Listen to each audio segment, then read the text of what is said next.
Cadior Média, la chaîne du Cadior. Directeur, avant de prendre la parole, je vous souhaiterais seulement informer le Conseil sur les Jeux Olympiques La Jeunesse 2026, avec votre permission. Vous dire seulement que je ne commenterai pas aujourd'hui le comportement du COJOJ, parce que je considère que ce n'est pas une organisation politique. Et pour ceux qui ne le savent pas, je suis le président du COJOJ. Donc, le comportement du COJOJ, je ne le commenterai pas. Mais vous m'entendrez parler du COJOJ, parce que voici des gens qui ont obtenu 112 millions d'euros sur la base de la signature de la mairie de Dakar. Et le maire de Dakar qui a signé était à l'époque en prison, Khalifa Sall. Si la mairie de Dakar n'avait pas signé, n'avait pas candidaté, il n'y aurait pas de Jeux Olympiques de la jeunesse. Alors, 112 millions d'euros, je vous invite à faire le calcul. Vous êtes quasiment à 80 milliards de francs CFA. Ces gens veulent gérer l'argent tout seuls. La ville de Dakar n'a aucune visibilité et n'a même pas un euro là-dessus. Et ça, c'est à dénoncer. Et ça, il est temps que les Sénégalais le sachent.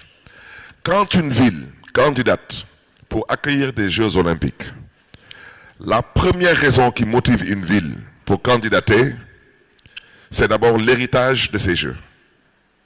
L'héritage de ces Jeux, ça veut dire aujourd'hui, ces gens ne sont pas en mesure de vous dire ce qu'ils sont disponibles à faire pour la ville de Dakar, en termes d'infrastructure.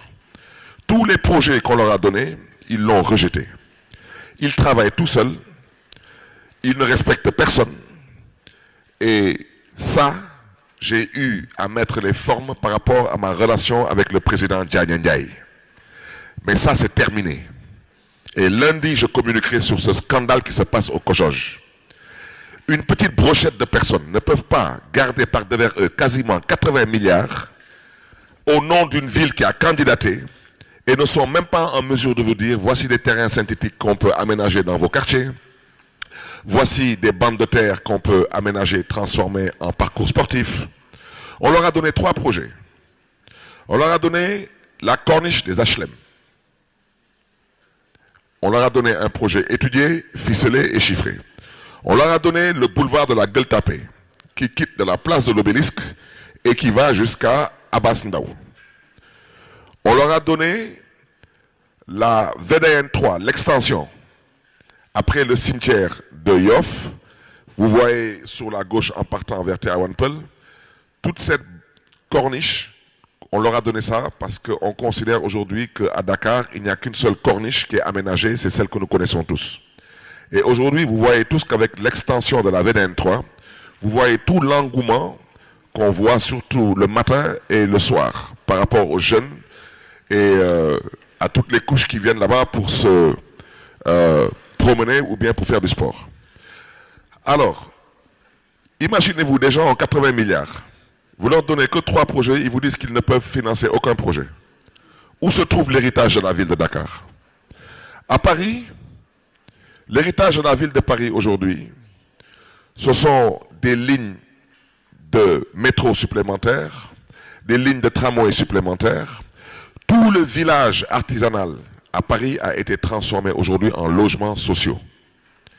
L'héritage des Jeux de Paris, c'est énorme. Il n'y a aucune ville au monde qui a eu à organiser des Jeux Olympiques et n'a pas d'héritage.